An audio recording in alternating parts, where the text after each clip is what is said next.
وانفعنا وزدنا علما وبارك لنا في علمنا وارزقنا الإخلاص في القول والعمل كاملا ونسألك اللهم علما نافعا لا ينسى وتوفيقا دائما آمين يا رب العالمين. Alhamdulillah kaum muslimin rahimakumullah, hari ini 19 Muharram 1443 Hijriah kita lanjutkan pengajian kitab Fadailul A'mal karya Syekh Al-Kandahlawi rahimahullahu ta'ala, dan kita sudah masuk pada pembahasan fadilah kalimah thayyibah, yaitu fadilah la ilaha illallah, dan kita sudah masuk pada hadis yang ke-11 pada halaman 475. Baik, kita lanjutkan, kita baca dulu.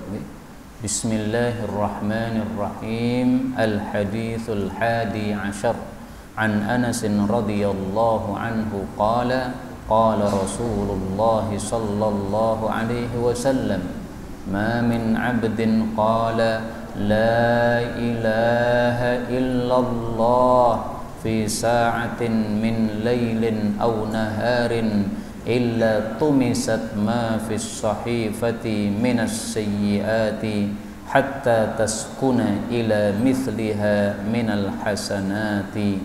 Rawahu Abu Ya'la wa fihi Uthman bin Abdurrahman az-Zuhri wa huwa matrukun. Di sini tertulis tumisat ya, tetapi yang benar adalah tomasat. Nah, diganti sendiri saja, salah harokatnya. Dari Anas bin Malik radhiyallahu anhu mengatakan Rasulullah sallallahu alaihi wasallam bersabda, "Ma min 'abdin," tidak ada seorang pun hamba, qala mengucapkan la ilaha illallah, tidak ada Tuhan yang berhak disembah selain Allah, fi sa'atin pada suatu waktu, min lailin aw naharin dari malam hari atau siang hari, illa kecuali tamasat, kalimat itu menghapus ma fis sahifah, apa yang ada di dalam catatan amal, minas sayyiati, dari dosa-dosa. Ini tidak bisa dibaca tumisat. Kenapa?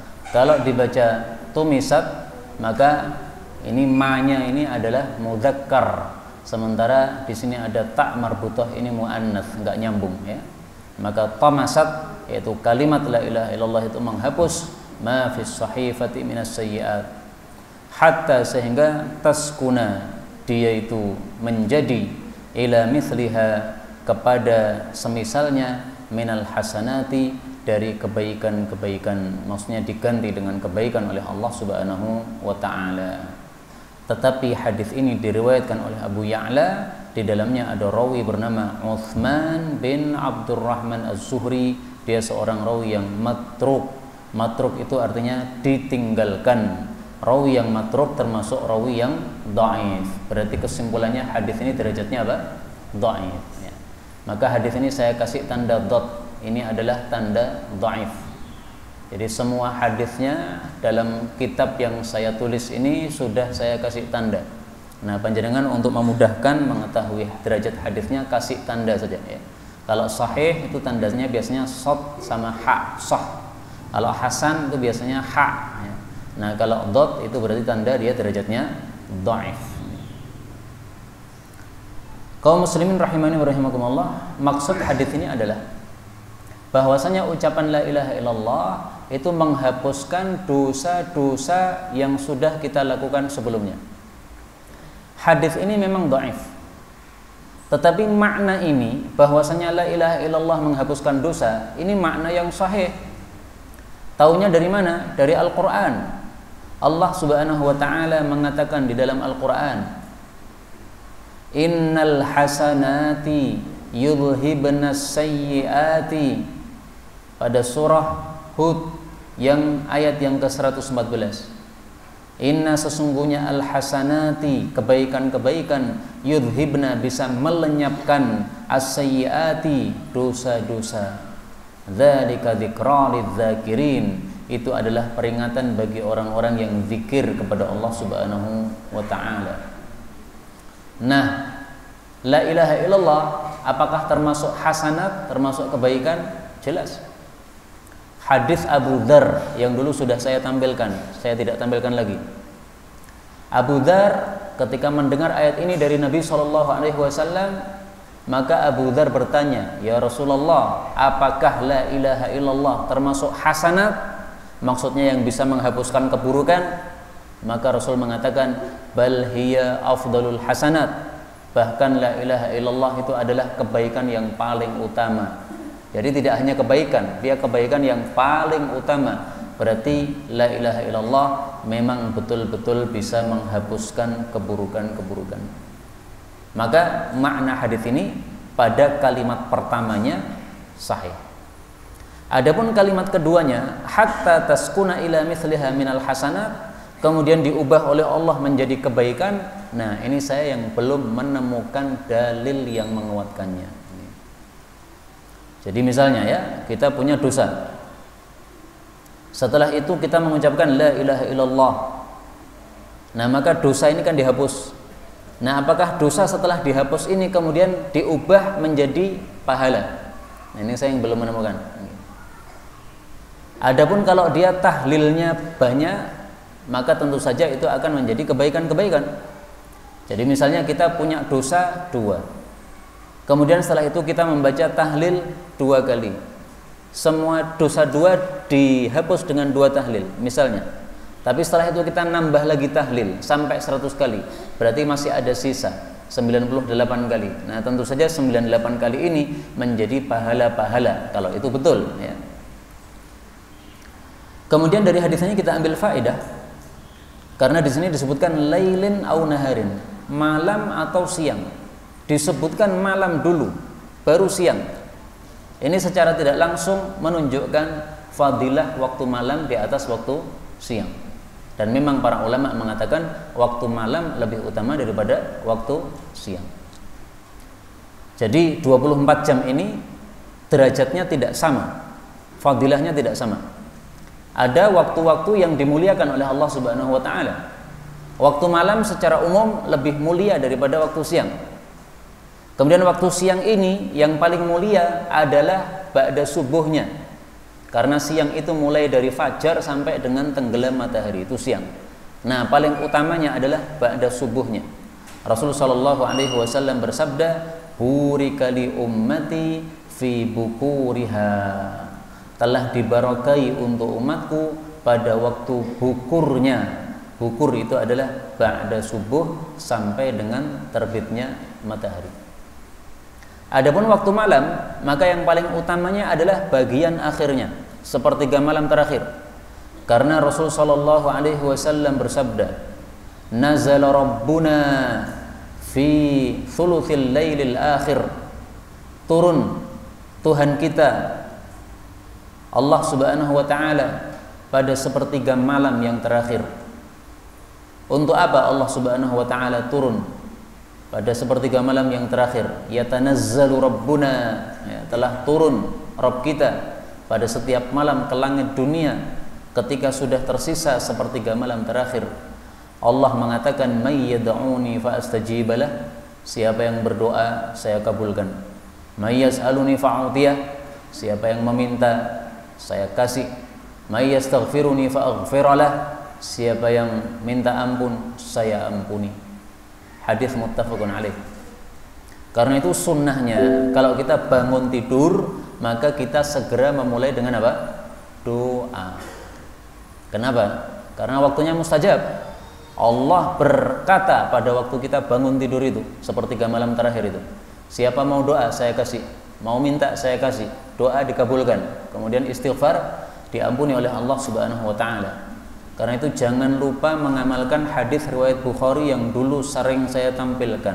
Man ta'arra minal lail, barang siapa yang bangun malam, faqala hina yastaiqidz, lalu ketika bangun mengucapkan la ilaha illallah wahdahu la syarikalah, lahul mulku wa lahul hamdu yuhyi wa yumit, biyadihil khairu wa huwa ala kulli syai'in qadir. Subhanallahi walhamdulillahi wa la ilaha illallah wallahu akbar wa la hawla wa la quwwata illa billah.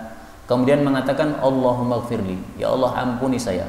Au da'a, atau doa bebas terserah. Ustujiba lahu, pasti dikabulkan oleh Allah doanya. Ini penting. Bangun tidur, mengusap wajah supaya ngantuknya hilang. Alhamdulillahilladzi ahyana ba'dama amatana wa ilaihin nusyur. Kemudian doa ini. Ini dibaca setiap malam. Fa in qama, kalau bangun kemudian berwudu, kemudian salat, qubilat salatuhu. Salatnya pasti diterima oleh Allah Subhanahu wa taala. Hadis riwayat Bukhari dari Ubadah bin Samit. Ini termasuk hadis andalan yang penting untuk diamalkan setiap harinya supaya kita mendapatkan fadilah yang besar dari Allah Subhanahu wa taala. Baik, kita lanjutkan hadis ke-12. Masih halaman ini ya. Al-haditsus tsani 'ashar an Abi Hurairah radhiyallahu anhu 'anil Nabiy sallallahu alaihi wasallam qala Inna lillahi tabaraka wa ta'ala 'amudan min nurin baina yadayil 'arsy fa idza qala al-'abdu la ilaha illallah ihtazza dhalikal 'amudu fayaqulu Allah tabaraka wa ta'ala uskun fayaqulu kayfa askunu wa lam taghfir liqa'ilha fayaqul inni qad ghafartu lahu fayaskunu inda dzalika. Di sini ada tambahan qad ya, sementara di kitab tidak ada tambahan qad ya. Ya enggak ada masalah, saya hapus karena memang ini saya nukil dari kitab aslinya. Tetapi kalau dari kitabnya Syekh Kandahlawi ini tidak ada qadnya. Atau enggak usah dihapus lah ya, dikasih tanda kurung saja. Nah, ini bahwa Syekh Kandahlawi tidak menyebutkan kata-kata ini. Hadis ini diriwayatkan oleh Bazzar, di dalamnya ada rawi bernama Abdullah bin Ibrahim bin Abi Amr. Dia seorang rawi yang dhaifun jiddan, sangat dhaif. Berarti hadis ini derajatnya apa? Dhaif. Hadis ini maksudnya adalah setiap kali ada orang mengucapkan la ilaha illallah, itu di langit ada kejadian. Kejadian apa? Ihtazza, goncang. Apa yang goncang? Amudun min nur, satu tiang yang bersinar-sinar. Tiang dari sinar itu maksudnya tiang yang bersinar-sinar. Jadi tiangnya mengeluarkan sinar. Tiangnya itu tempatnya di hadapan singgasana Allah Subhanahu wa taala. Nah, maka karena tiangnya ini bergoncang-goncang, oleh Allah ditegur, kamu jangan goncang, diam kamu. Maka si tiang ini ngomong, ya Allah, bagaimana saya akan diam? Engkau belum ampuni orang yang mengucapkan tahlil ini. Maka Allah jawab, sudah saya ampuni. Nah, akhirnya dia diam. Nah, makna yang terkandung dari hadis ini, bahwasanya ada tiang bisa bicara, ini sesuatu yang tidak ada masalah. Banyak hadis-hadis yang sahih yang mengatakan bahwa tiang atau benda-benda padat yang lain itu bisa bicara. Sehingga hadis ini meskipun dhaif tetapi maknanya secara umum yaitu bahwasanya ada dialog antara Allah dengan makhluknya yang berupa makhluk benda padat seperti ini bukan sesuatu yang mustahil. Saya akan tampilkan satu hadis yang sahih contoh bagaimana benda padat bisa bicara. Rasulullah sallallahu alaihi wasallam bersabda tentang Hajar Aswad, inna li hadzal hajari, sesungguhnya Hajar Aswad ini memiliki lisanan wa syafatain, lidah dan dua bibir, berarti atas bawah bibirnya ini. Yashhadu, yang dia akan bersaksi, liman istalamahu, bagi siapapun yang telah menyentuh Hajar Aswad, bersaksinya itu yaumal qiyamah, besok pada hari kiamat, bihaqqin, dengan kebenaran. Hadis ini riwayat Ibnu Hibban dan derajatnya sahih. Jadi Hajar Aswad pun bisa bicara. Allah akan ciptakan lidah sama bibir. Nah, bagaimana bentuk lidahnya dan bibirnya nggak usah ditanyakan, ini masalah yang gaib.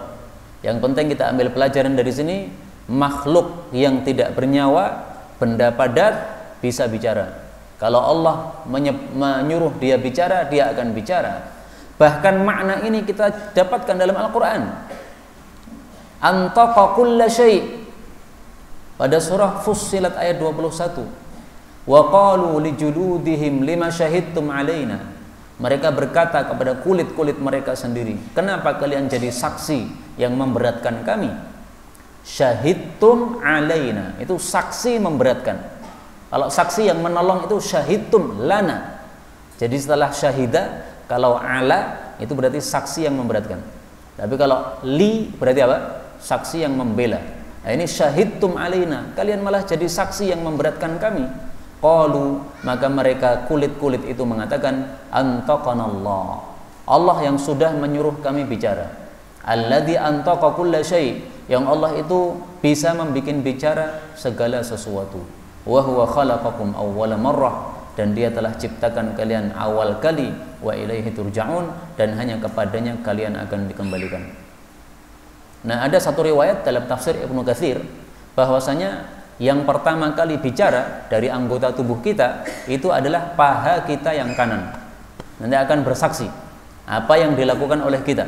Kalau ada orang berzina, maka paha kanannya ini juga jadi saksi. Betul, dia dulu melakukan untuk zina, saya jadi saksinya, paha kanan. Okay? Tapi riwayatnya saya tidak tahu derajatnya karena tidak disebutkan apa itu derajatnya oleh Al-Hafidz Ibnu Katsir rahimahullahu taala. Yang penting ada riwayat seperti itu. Kemudian kita ambil pelajaran yang lain di sini. Ihtazza, ya, goncangnya tiang yang ada di depan arsy ini. Ini kita temukan hadis yang sahih yang semakna dengannya, yaitu arsy itu bisa goncang, singgasana Allah bisa goncang.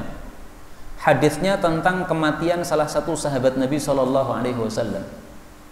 Rasulullah bersabda, ihtazza arsyur rahman, telah berguncang-guncang singgasananya Allah Subhanahu wa taala. Kenapa? Limauti Sa'd bin Mu'adz. Ketika matinya Sa'd bin Mu'adz, sahabat Nabi sallallahu alaihi wasallam dari kalangan Ansar. Hadis ini riwayat qaf muttafaqun alaih dari Jabir radhiyallahu anhu. Nah, maka makna yang terkandung dalam hadis yang dhaif ini bahwasanya tiang yang ada di depan singgasana Allah bisa guncang-guncang, ini makna yang sahih, nggak ada masalah. Karena terbukti ini hadisnya sahih juga, singgasana Allah bisa guncang. Guncangnya kenapa? Ketika matinya Sa'd bin Mu'adz. Sa'd bin Mu'adz siapa dia? Dia adalah tokoh Aus. Orang Ansor itu ada dua kelompok, Aus sama Khazraj. Yang Khazraj pemimpinnya Sa'ad bin Ubadah. Yang Aus pemimpinnya Sa'd bin Mu'adz, sama-sama Sa'ad. Nah, Sa'd bin Mu'adz ketika mati usianya masih 30 sekian, maka ketika nyawanya naik ke atas ke langit, maka singgasana Allah ini goncang. Para ulama katakan goncangnya karena senang kelewatan atau kedatangan rohnya Sa'd bin Mu'adz ini. Jadi roh setiap manusia nanti akan naik ke langit, diterima oleh Allah atau ditolak. Yang muslim diterima oleh Allah, yang kafir, yang munafik dibuang, ditolak oleh Allah Subhanahu wa taala. Nah, maka ini nyawa ini ketika melewati singgasana Allah, maka singgasana Allah jadi senang sehingga mereka berguncang-guncang dengan sebab datangnya roh Sa'd bin Mu'adz radhiyallahu taala anhu. Wallahu a'lam bissawab. Jadi ringkasnya hadis-hadis yang dhaif seperti ini, makna-makna yang terkandung padanya itu seringkali kita dapatkan hadis-hadis sahih yang menguatkan, ya. Meskipun hadis ini tetap saja derajatnya dhaif sehingga tidak bisa kita yakini sebagai sabda Rasulullah sallallahu alaihi wasallam. Baik, kita lanjutkan hadis yang ke-13 halaman 477.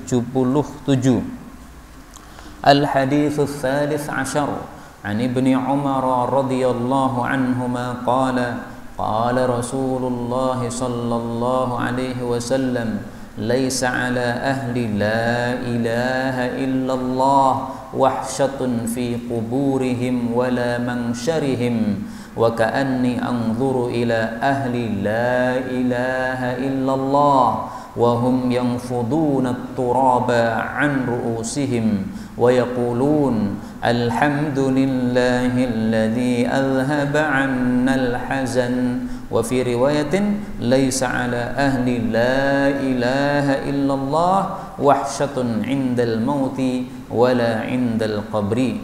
Rawahu at-Tabarani wa fi riwayatil ula Yahya al-Himmani wa fil ukhra Mujashi' bin Amr wa kilahuma dhaif. Dari Ibnu Umar radhiyallahu anhuma, Rasulullah sallallahu alaihi wasallam bersabda, laisa ala, tidak ada bagi ahli la ilaha illallah, orang yang pakar mengucapkan la ilaha illallah, tidak ada apa? Wahsyatun, tidak ada kesendirian. Oh, di sini terjemahkan apa ini? Ketakutan, ya, ketakutan atau kesendirian atau ketidaknyamanan. Jadi wahsyah itu ketika seseorang tidak nyaman karena ketakutan maupun kondisi-kondisi yang semisal itu. Kalau orang Arab mengatakan auhashtani, ya, kamu bikin saya takut. Pernah saya itu kirim berita kepada guru saya yang dari Mesir, Syekh, ini teman kita salah satunya ada yang terkena Covid. Maka beliau mengatakan auhashtani, kamu bikin saya takut saja. Nah, kembali ke sini, wahsyah, ketakutan atau ketidaknyamanan fi kuburihim, dalam kuburan mereka, wala mangsyarihim, tidak pula pada tempat pengumpulan mereka. Wa ka'anni, dan seolah-olah aku ini anzuru, aku melihat ila ahli la ilaha illallah, kepada ahli la ilaha illallah, wa hum yanfuduna turab, mereka itu sedang membersihkan debu, mengibas-ngibaskan debu, arru'usihim, dari kepala mereka. Jadi ketika bangkit dari kubur itu, wa yaquluna, dan mereka mengucapkan alhamdulillah, segala puji hanya bagi Allah, alladzi alhaba anna, yang telah melenyapkan dari kami al-hazan, kesedihan. Hadis ini diriwayatkan oleh Tabarani dalam kitab Al-Awsat. Dalam riwayat yang lain disebutkan laisa ala ahli la ilaha illallah, tidak ada bagi ahli la ilaha illallah wahsyatun indal maut, ketakutan saat matinya, wala indal qabr, tidak pula ketika dikuburnya. Tetapi dalam riwayat yang pertama ada rawi bernama Yahya al-Himmani, sementara pada riwayat yang kedua ada rawi bernama Mujashi' bin Amr, dua-duanya adalah rawi dhaif. Jadi hadis ini derajatnya apa? Dhaif. Maksud hadis ini adalah fadilah orang-orang yang suka mengucapkan la ilaha illallah. Itu makna dari ahli la ilaha illallah. Orang itu disebut ahli kalau dia itu sering melakukan sesuatu. Misalnya orang sering sholat disebut ahli sholat. Orang yang suka sedekah disebut ahli sedekah. Orang yang suka puasa sunnah disebut ahli puasa. Nah, ahli la ilaha illallah itu yang sering mengucapkan la ilaha illallah. Saya berharap mudah-mudahan orang yang mengucapkan tahlil 100 kali dalam setiap hari itu sudah termasuk apa? Ahli la ilaha illallah. Karena 100 ini sudah cukup banyak. Dan Rasul SAW mengajarkan jumlah 100 dalam beberapa hal. Misalnya beliau mengatakan, saya istighfar kepada Allah dalam satu hari 100 kali. Beliau juga mengajarkan, barang siapa yang mengucapkan la ilaha illallah wahdahu la syarikalah dalam 100 hari, dalam satu hari 100 kali, maka dia akan dijaga dari setan. Nah, jumlah 100 ini diajarkan oleh Rasul SAW. Sehingga harapan saya adalah orang yang tahlil dalam satu hari 100 kali, insya Allah sudah termasuk apa? Ahli la ilaha illallah. Fadilahnya apa ahli la ilaha illallah? Ketika berada di kubur tidak ketakutan.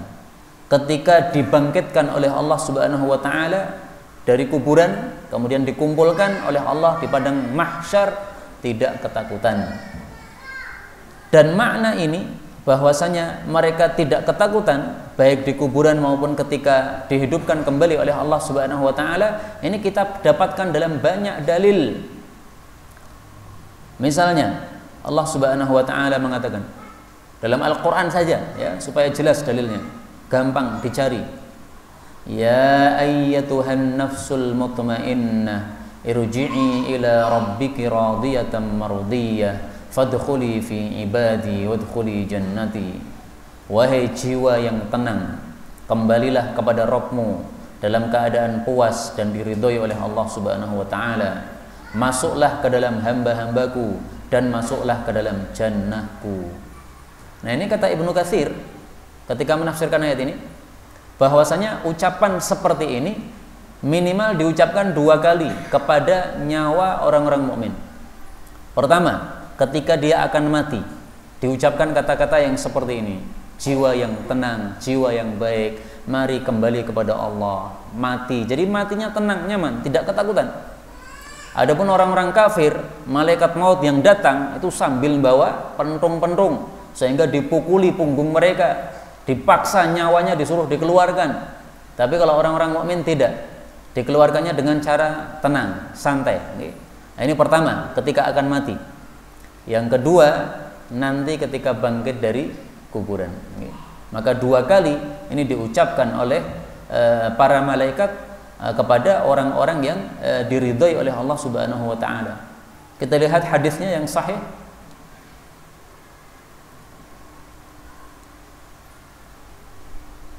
Rasulullah sallallahu alaihi wasallam bicara tentang roh orang yang beriman. Ketika malakul mauti yajlis inda ra'sih, malaikat maut duduk di samping kepalanya. Fayaqul, lalu dia mengatakan. Jadi malaikat maut ini sebelum mencabut nyawanya itu semacam minta izin. Bagaimana minta izinnya? Ayyatuhan nafsut tayyibah, wahai jiwa yang baik, ukhruji ila maghfiratin minallah, keluarlah kepada ampunan dari Allah, waridwan, dan juga kepada ridho dari Allah. Fatakhruju fatasilu, maka nyawa ini keluar mengalir. Jadi keluarnya dengan pelan-pelan, mengalir. Seperti apa? Air mengalir. Kama tasilul qatratu min fissiqa, sebagaimana mengalirnya satu tetes air dari bagian atas wadah. Jadi satu wadah kalau kita penuhi air, nah, ketika airnya penuh kan netesnya itu perlahan-lahan. Nah, seperti itulah keluarnya nyawa orang beriman. Sehingga dalam kondisi nyaman dia. Tidak seperti orang kafir. Orang kafir sebelum mati kan seperti ayam yang hampir mati itu. Ayam ke pelindes motor misalnya. Nah, ketika dia hampir mati kejal-kejal. Orang kafir kayak begitu rata-rata matinya. Orang beriman tidak, karena oleh malaikat diambil dengan cara dipanggil tadi. Ya, jadi bukan dicabut, bukan, tapi apa? Dipanggil. Ayyatuhan nafsut tayyibah, wahai nyawa yang baik, ukhruji, keluarlah. Nah, maka keluar dengan perlahan-lahan. Mudah-mudahan semua kita nanti akan mati dalam kondisi seperti ini. Amin ya rabbal alamin. Fayakhudhuha, lalu diambil oleh malaikat maut. Fa idza akhadhaha, kalau sudah diambil oleh malaikat maut, lam yad'uha fi yadihi tarfata'ain. Malaikat-malaikat yang lain, teman-temannya malaikat maut itu tidak akan meninggalkan di tangannya si malaikat maut sekejap mata, langsung direbut. Ya, jadi mereka semuanya sudah siap untuk mengambil nyawa ini. Hatta ya'khudhuha fayaj'aluha fi dzalikal kafan. Lalu mereka meletakkan nyawa tadi pada kafan itu. Jadi mereka sudah bawa kafan. Kafannya diambil dari mana? Dari jannah. Nah, maka rohnya ini dimasukkan dalam kafan dari jannah. Ini sudah kabar gembira yang sangat mulia seperti ini. Begitu rohnya keluar dari tubuh, itu langsung dapat kafan-kafan dari surga. Ini tanda-tanda akan masuk surga. Wa fi dzalikal hanut, juga dikasih minyak wangi dari surga, minyak wangi serimpi dari surga. Wa yakhruju minha ka'atyabi nafhati miskin wujidat ala wajhil ardi, keluar darinya seperti bau yang sangat wangi sekali yang didapatkan di atas muka bumi. Tapi ini semuanya perkara yang gaib. Jadi bau-bau wangi seperti ini juga bau gaib. Sehingga jangan kita mengatakan ketika ada orang mukmin mati kemudian tidak ada bau wangi yang keluar berarti tidak terjadi ini. Enggak. Ini adalah bau wangi yang gaib. Meskipun bau wangi yang gaib ini kadang-kadang oleh Allah dimunculkan. Ada jenazah tiba-tiba semua ruangan terbau apa? Wangi. Padahal tidak ada yang menyiapkan minyak wangi sama sekali. Nah, ini tampaknya dari minyak wangi yang sudah dibawa oleh malaikat dari surga ini, dimunculkan baunya oleh Allah Subhanahu wa taala sebagai karamah. Bisa saja seperti itu. Ini hadis riwayat Abu Dawud, derajatnya sahih. Nah, maka hadis ini yang dhaif ini secara umum maknanya sahih, yaitu bahwasanya ketika dia berada di kubur tidak akan ketakutan. Ketika dia bangkit dari kubur juga tidak akan ketakutan. Bahkan sebelum mati pun juga tidak ketakutan, karena disambut oleh malaikat maut dengan sambutan yang baik, ya, disuruh keluar dengan nyaman sekali. Adapun kalimat terakhir dari hadis ini, Ketika mereka bangkit dari kubur sambil membersihkan debu dari kepala, sambil mengucapkan alhamdulillahilladzi adzhaba 'annal hazan. Ini saya belum temukan dalilnya. Ini ayatnya ada dalam Quran, tapi tidak bicara tentang orang bangkit dari kubur. Silahkan lihat pada surah Fatir ayat 33-34. Wa qalul hamdulillahilladzi adzhaba 'annal hazan. Ahli jannah mengatakan segala puji hanya bagi Allah yang telah melenyapkan dari kami kesedihan. Apakah ucapan ini diucapkan ketika bangkit dari kubur? Enggak. Ucapan ini diucapkan ketika sudah masuk jannah, karena Allah mengatakan pada ayat sebelumnya, jannatu adni yadkhulunaha, surga kekal yang mereka masuk ke dalamnya, dikasih perhiasan gelang-gelang dari emas dan juga lu'lu', dan mereka diberi pakaian sutra, dan mereka mengatakan, nah maka ahli tafsir mengatakan bahwa ucapan ini alhamdulillah ini diucapkan ketika masuk surga. Maka saya ulangi lagi, ucapan ini saya belum temukan dalil yang sahih bahwa diucapkan oleh mereka pada waktu bangkit dari kubur. Saya nggak temukan hadis yang sahih. Karena itu ini tidak bisa diyakini sebagai sabda Nabi karena derajatnya hadisnya apa? Dhaif. Adapun yang benar, ucapan ini diucapkan di dalam jannah. Kita lanjutkan hadis yang ke-14. Hadisnya panjang ini, Pak. Ini termasuk hadis yang populer di kalangan ulama-ulama ahli akidah, dan ini hadis yang disebut sebagai hadis bitaqah. Baik, kita baca.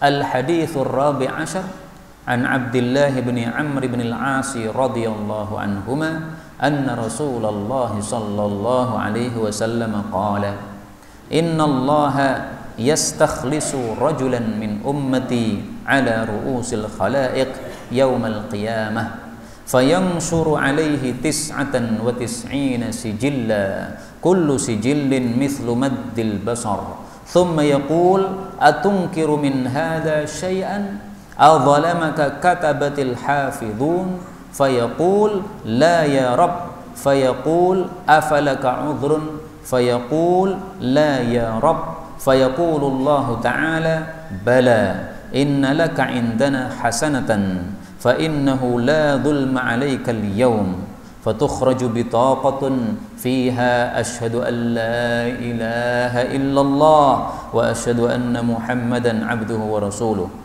fayaqul uhdur waznak fayaqul ya rabbi ma hadhihi al-bitaqah ma'a hadhihi as-sijillat faqal fa innaka la tudlamu al-yawma fatud'u as-sijillatu fi kaffatin wal bitaqatu fi kaffatin fatashat as-sijillat wa thaqulatil bitaqah fala yathqulu ma'allahi syai' rawahu at-Tirmidzi wa hassana. Ada banyak kata-kata yang berbeda ya dari yang saya tampilkan di sini. Ini saya ambil langsung dari Sunan Tirmidzi, tapi ada beberapa yang sedikit berbeda, nggak ada masalah, maknanya tidak berubah. Saya terjemahkan yang ada di papan. Dari Abdullah bin Amr bin As radhiyallahu anhuma bahwa Rasulullah sallallahu alaihi wasallam bersabda, "Innallaha sesungguhnya Allah sayukhallis akan menyelamatkan, membebaskan." Maksudnya mengeluarkan dari neraka. Rajulan min ummati, seorang laki-laki dari umatku, ala ru'usil khalaiq, di atas kepala-kepala makhluk. Maksudnya di hadapan semua makhluk. Yaumal qiyamah, pada hari kiamat nanti. Fayanshuru, lalu Allah pun membuka alaihi kepadanya 99 sijillan, 99 catatan. Kullu sijillin, setiap buku catatan itu mithlu maddil basar, seperti sejauh mata memandang. Thumma yaqulu, kemudian Allah berkata, atungkiru min hadza syai'an, apakah kamu mengingkari dari catatan ini sedikit pun? Adzalamaka katabatil hafidun, apakah mendolimi kamu para pencatatku yang menjaga amalan? Fayaqulu, maka dia menjawab, la ya Rabb, tidak wahai Rabb. Fayaqulu, maka Allah berkata, afalaka udhrun, apakah kamu punya udhur? Fayaqulu, maka dia menjawab, la ya Rabb, tidak wahai Rabb. Fayaqulu, maka Allah mengatakan, bala, ya, inna laka indana hasanatan, sesungguhnya bagi kamu di hadapan kami ada kebaikan yang besar. Hasanatan artinya apa? kebaikan yang besar. Kenapa diartikan besar? Karena di sini ditutup dengan tanwin. Nah, kaidahnya jangan dilupakan. At-tankir lit-ta'zim. Penggunaan isim nakirah yaitu yang diakhiri dengan tanwin itu untuk membesarkan. Maka hasanatan, kebaikan yang besar. Jadi la ilaha illallah bukan kebaikan yang kecil, kebaikan yang besar. Fa innahu la dzulma 'alaikal yaum. Maka sesungguhnya tidak akan dizalimi terhadap kamu pada hari ini. Fatakhruju bitaqatun atau fatukhraju bitaqatun. Lalu keluarlah atau dikeluarkan satu lembar, fiha di dalamnya ada ucapan asyhadu an la ilaha illallah wa asyhadu anna muhammadan abduhu wa rasuluh. Fayaqulu, maka Allah mengatakan uhdur waznak, datangilah timbanganmu. Fayaqulu, maka dia mengatakan ya Rabb, wahai Rabbku, ma hadhil bitaqah, apa lembaran ini, apa satu lembar ini, ma'a hadhihi sijillat, kalau dibandingkan dengan buku-buku catatan ini. Faqala, maka Allah menjawab innaka la tuzlam, kamu tidak akan dizalimi. Faqala, qala, Nabi mengatakan fatud'u sijillat, lalu diletakkanlah buku catatan amal tadi fi kaffatin, pada satu sisi timbangan, wal bitaqah, sementara satu kartu tadi diletakkan fi kaffatin, pada satu sisi yang lain. Fatashatis sijillat, maka menjadi terbanglah, menjadi naiklah buku-buku catatan tadi, artinya dia ringan ya. Wasaqulatil bitaqah, sementara satu lembar tadi la ilaha illallah itu lebih berat, kartu la ilaha illallah lebih berat. Fala yathqulu, maka tidak akan berat ma'allahi, bersama nama Allah, syai'un, sesuatu pun, maksudnya tidak bisa mengalahkan beratnya nama Allah subhanahu wa ta'ala. Hadis diriwayatkan oleh Tirmidzi dan beliau mengatakan hasan, dan beliau mengatakan wal bitaqah al qit'ah. Yang disebut bitaqah itu adalah satu potong ya, satu potong kertas atau satu potong kain ya, pokoknya satu lembar ya. Nah, bahasa kita biasanya mengartikan satu kartu. Ini disebut oleh para ulama sebagai hadis bitaqah, hadis tentang kartu la ilaha illallah.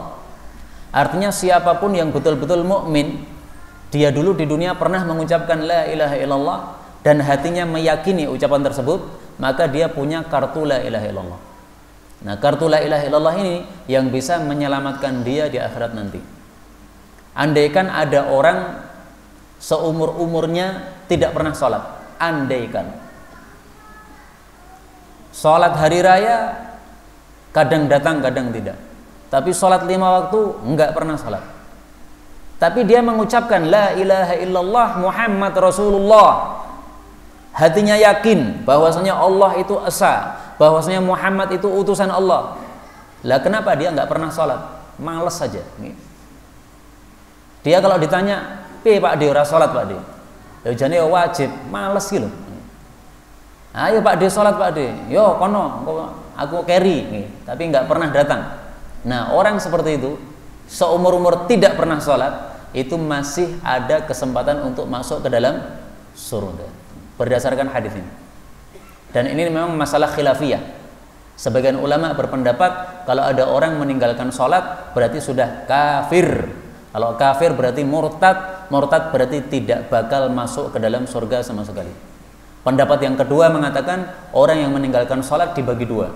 Kalau dia meninggalkannya karena mengingkari kewajiban sholat, berarti kafir murtad.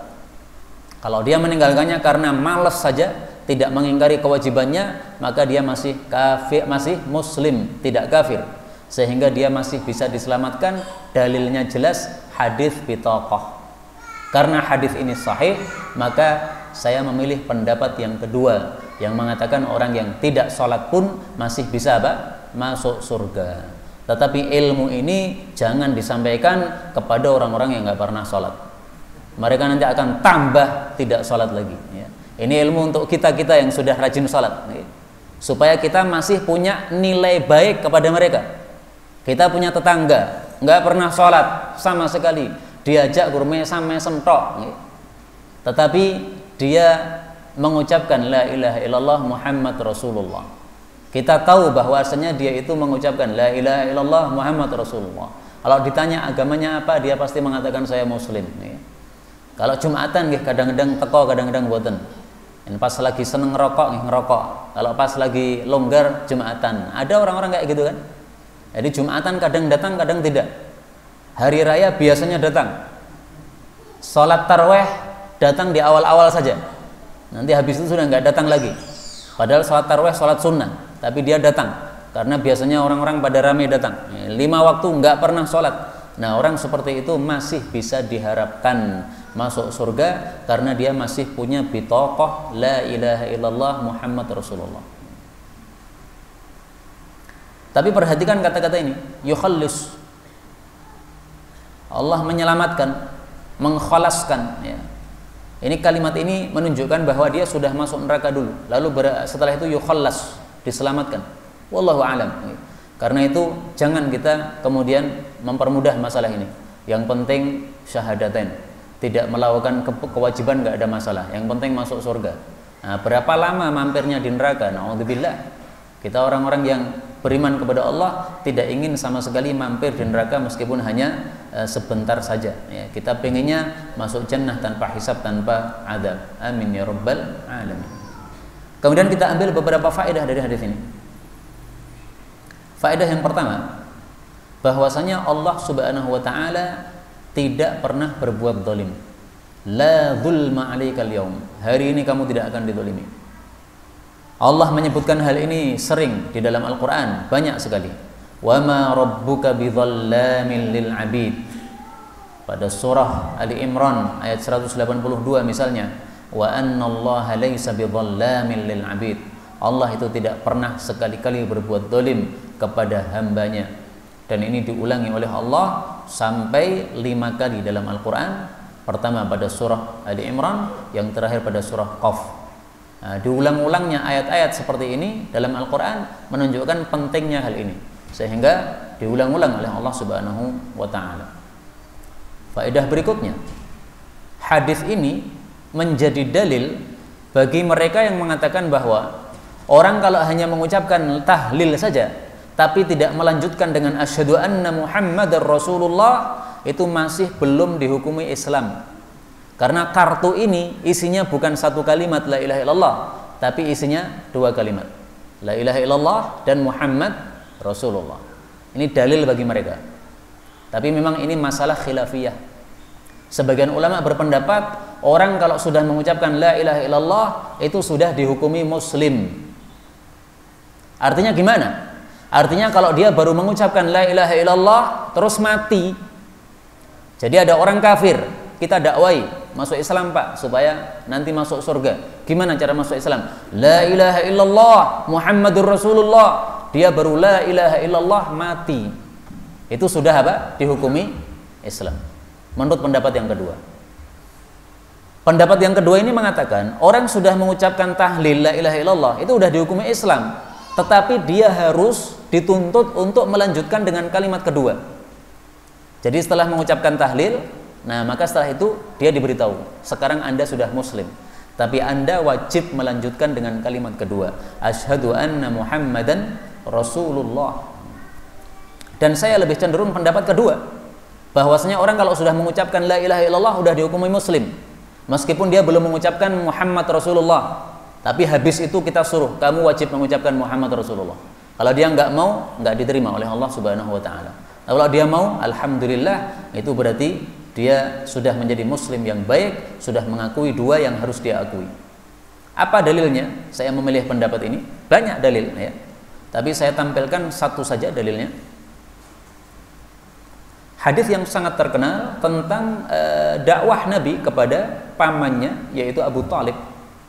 Abu Talib ketika hampir wafat, Rasulullah mendekati beliau, mengatakan, ya am, wahai paman, qul, ucapkanlah la ilaha illallah kalimatan asyhadu laka biha indallah. Satu kalimat yang aku akan bersaksi untuk kamu dengan sebab kalimat tersebut di hadapan Allah Subhanahu wa ta'ala. Nah, di sini jelas kondisi Abu Talib sudah hampir mati. Belum sekarat, belum. Kalau orang sekarat tobat nggak diterima. Ini sudah sakit parah, kira-kira hampir mati. Didakwai oleh Nabi, ucapkan la ilaha illallah. Kata Nabi, kalau kamu mengucapkan kalimat ini, saya akan bisa bersaksi untuk membantu kamu di hadapan Allah. Berarti orang sudah masuk Islam dengan ucapan apa? la ilaha illallah. Usamah bin Zaid dalam waktu perang melihat satu orang kafir yang membunuh banyak kaum muslimin, maka Usamah ini gregetan, ini orang kurang ajar, banyak membunuh. Maka dia tunggu sampai orang ini lengah. Begitu orang itu lengah, Usamah bin Zaid angkat pedang akan membunuh orang tersebut. Nah, orang itu melihat pedang Usamah, dia ketakutan, dia langsung mengucapkan la ilaha illallah. Maka Usamah bin Zaid langsung bunuh orang tadi.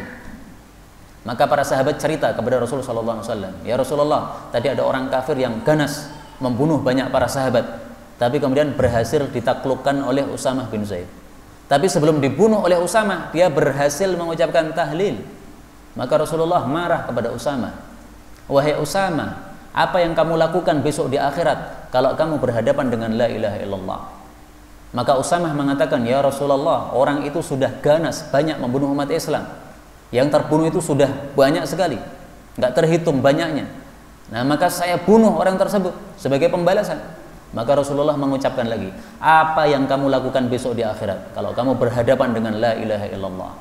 Maka Usamah masih membela diri, dia mengatakan, ya Rasulullah, dia hanya mengucapkan di lidahnya saja, hatinya tidak mengucapkan, karena dia mengucapkan karena melihat pedang saja, berarti dia ketakutan saja, bukan betul-betul hatinya mengakui hal itu.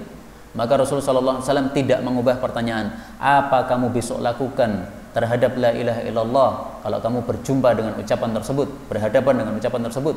Nah, ini dalil bahwasanya apa? Ucapan la ilaha illallah sudah memasukkan orang ke dalam Islam.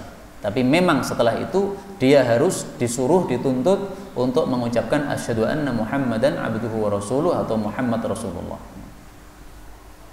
Faedah berikutnya, dalam hadis ini disebutkan, fatuda'us sijillatu fi kaffatin. Buku catatan itu diletakkan pada satu timbangan. Ini menunjukkan bahwa di akhirat betul-betul ada mizan, ada timbangan. Dan itulah akidah kita Ahlus Sunnati wal Jamaah. Yang ditimbang ada 3. Hadis ini menunjukkan yang ditimbang adalah catatan amal, sijillat. Hadis yang lain menunjukkan yang ditimbang adalah orangnya. Hadis yang lain menunjukkan yang ditimbang adalah amalnya. Berarti 3-tiganya ditimbang oleh Allah Subhanahu wa taala. Mari kita tampilkan dalilnya. Ar-rajul al-azim as-samin. Innahu la ya'ti ar-rajulul 'azimus samin. Sungguh nanti akan datang seorang laki-laki dewasa yang gede, yang gemuk yaumul qiyamah, pada hari kiamat nanti. Tetapi meskipun dia gede dan gemuk, la yazinu indallahi janaha ba'udah. Tidak sebanding timbangannya di hadapan Allah dengan satu sayap nyamuk. Hadis ini riwayat muttafaqun alaih. Jadi orangnya juga ditimbang oleh Allah. Tapi orang ini beratnya dan ringannya bukan karena bodinya, tapi karena amalnya. Kalau amalnya bagus, maka orang ini meskipun kerempeng, berat di hadapan Allah Subhanahu wa taala. Kalau dia orangnya tidak beramal bagus, meskipun dia badannya gede, tetap tidak ada nilainya di hadapan Allah Subhanahu wa taala. Hadis yang lain, Rasul sallallahu alaihi wasallam bersabda, "Ma min syai'in laisa syai'un." Tidak ada sesuatu pun athqala fil mizan, yang lebih berat di dalam timbangan amal, minal khuluqil hasan, daripada akhlak yang baik. Hadis riwayat Ahmad dari Abu Darda. Akhlak yang baik ini termasuk amalan. Berarti amalan juga apa? Ditimbang oleh Allah Subhanahu wa taala. Mudah-mudahan Allah memberatkan timbangan kita, baik diri kita maupun amal kita maupun catatan amal kita. Amin ya rabbal alamin. Kita lanjutkan hadis yang terakhir pada sore hari ini, hadis yang ke-15. Al-haditsul khamis wa ashar. An Ibni Abbas radhiyallahu anhuma qala qala Rasulullah sallallahu alaihi wasallam walladhi nafsi biyadihi law ji'a bis samawati wal ardi wa man fihinna wa ma bainahunna wa ma tahtahunna fawudi'na fi kiffatil mizan wa wudi'at syahadatu an la ilaha illallah fil kiffatil ukhra la rajahat bihin. Akhrajahu At-Tabarani wa rijaluhu thiqat illa anna ibn Abi Talhah lam yasma' min Ibn Abbas. Rasulullah sallallahu alaihi wasallam bersabda, Walladzi nafsi biyadihi, demi zat yang jiwaku di tangannya, maksudnya demi Allah. Lau ji'a bis samawat, andai didatangkan langit-langit, jumlahnya 7. Wal ardi, dan bumi. Wa man fihinna, dan siapapun yang ada padanya. Padanya ini maksudnya langit dan bumi. Wa ma bainahun, dan apa yang antara keduanya. Wa ma tahtahun, dan apa yang ada di bawahnya. Fawudi'na, lalu diletakkan fi kiffatil mizan, pada satu sisi timbangan. Wa wudi'at syahadatu an la ilaha illallah, kemudian persaksian la ilaha illallah itu diletakkan fil kaffatil ukhra, fil kiffatil ukhra, pada satu sisi yang lain. La rajahat bihin, sungguh pasti akan mengalahkan terhadap langit-langit dan bumi tersebut. Rajahat itu maksudnya lebih berat, ya, lebih berat daripada langit-langit dan bumi tersebut. Hadis riwayat Tabarani, rawi-rawinya thiqat, hanya saja Ibnu Abi Talhah tidak mendengar dari Ibnu Abbas. Hadis yang seperti ini, rawinya tidak mendengar dari gurunya, ini namanya hadis munqati', hadis yang sanadnya terputus. Hadis yang munqati' termasuk hadis yang dhaif. Jadi kesimpulannya hadis ini derajatnya apa? Dhaif. Adapun maknanya sangat-sangat sahih. Sudah kita tampilkan dalil berkali-kali bahwasanya la ilaha illallah kalau ditimbang itu pasti lebih berat. Sehingga hadis ini sanadnya saja yang dhaif, maknanya sahih. Hadis yang seperti ini oleh para ulama disebut dhaiful mabna sahihul makna. Hadis yang dhaif sanadnya tetapi maknanya sahih. Dan betapa banyak hadis-hadis yang seperti ini. Mabnanya atau sanadnya dhaif, tetapi maknanya sahih. Kok bisa maknanya sahih? Ada kalanya maknanya sama dengan ayat-ayat Quran. Ada kalanya maknanya sama dengan hadis-hadis sahih yang lain. Ada kalanya maknanya dikuatkan oleh jalur-jalur yang lain. Jadi semua jalurnya dhaif, tetapi bisa saling menguatkan. Bisa seperti itu. Nah, maka ini disebut sahihul makna, hadis yang sahih maknanya. Contoh hadis lain yang seperti ini. Rasulullah sallallahu alaihi wasallam bersabda, ini hadis harus kita populerkan. Idza ahatun minas sama, apabila ada penyakit dari langit, umzilat, diturunkan, surifat, penyakit ini akan dipalingkan an ummaril masajid, dari pemakmur-pemakmur masjid. Hadis riwayat Baihaqi dalam Syu'abul Iman, kata Syekh Albani derajatnya dhaif. Saya jawab, betul derajat sanadnya dhaif, tapi maknanya kuat sebagaimana dikatakan oleh Al-Imam Al-Baihaqi sendiri yang meriwayatkan hadis ini. Beliau mengatakan idza jumi'a ba'duha ila ba'din akhadha quwwah. Hadis ini sanad-sanadnya kalau dikumpulkan semuanya karena banyak jalur-jalurnya itu, maka dia menjadi kuat. Karena itu kita tidak ragu-ragu bahwasanya kalau ada penyakit dari langit, maka biasanya Allah akan palingkan dari pemakmur-pemakmur masjid. Dan kita malah melihat secara nyata dulu ketika kita berangkat ke Aceh pada tahun 2004. 2004 saya masih santri, dikirim ke Aceh bersama teman-teman. Kita melihat dengan mata kepala bagaimana Allah selamatkan masjid-masjid dari amuan tsunami. Berapa kilo jauh sekali, ini semua rata dengan tanah, tapi masjid yang di tengah itu sama sekali aman, tentram. Kita ketemu dengan orang-orang Aceh, mereka bercerita, kami ketika terjadi tsunami, kami lari ke masjid. Kenapa lari ke masjid, Pak? Sudah nggak ada yang bisa diharapkan lagi untuk selamat. Mau lari kemana lagi? Tsunami-nya sebesar itu. Udah, kita datang aja kepada Allah, ke rumah Allah. Selesai tsunami gimana? Kita ya terombang-ambing di dalam masjid itu. Tetapi tsunami selesai, kita masih selamat di masjid. Subhanallah. Tetangga-tetangganya yang pada lari tadi menyelamatkan diri, udah terkena tsunami semuanya. Dan itu cerita saya kira bukan mengada-ada. Kenapa? Buktinya nyata, kita lihat masjid megah berada di tengah-tengah rumah-rumah yang sudah porak-poranda, berkilo-kilo jauhnya, semuanya rata dengan tanah, tapi ini di tengah masih utuh. Ini bukti nyata bahwasanya hadis ini sesuai fakta. Idza ahadun minas sama, kalau ada penyakit dari langit. Kalau tsunami bukan dari langit ya, tapi ketetapannya dari langit juga. Yang menetapkan tsunami siapa? Allah Subhanahu wa taala. Sama juga maknanya sama. Kalau diturunkan dari langit penyakit ini, dipalingkan dari pemakmur masjid. Maka sama sekali kita tidak setuju kalau masjid ditutup gara-gara Covid. Gara-gara Covid kemudian harus Jumatannya ditutup sementara, nggak ada kayak begitu. Ini berarti malah mengundang penyakit ke kampung-kampung kita. Untuk mengusir, bagaimana kita mengusir penyakit itu? Makmurkan masjid, surifat an umaril masajid. Wallahu a'lam bissawab. Walhamdulillahi rabbil alamin. Inilah yang dapat dibacakan pada sore hari ini, benarnya dari Allah, dan apabila ada salahnya fa astaghfirullahal azim li wa lakum.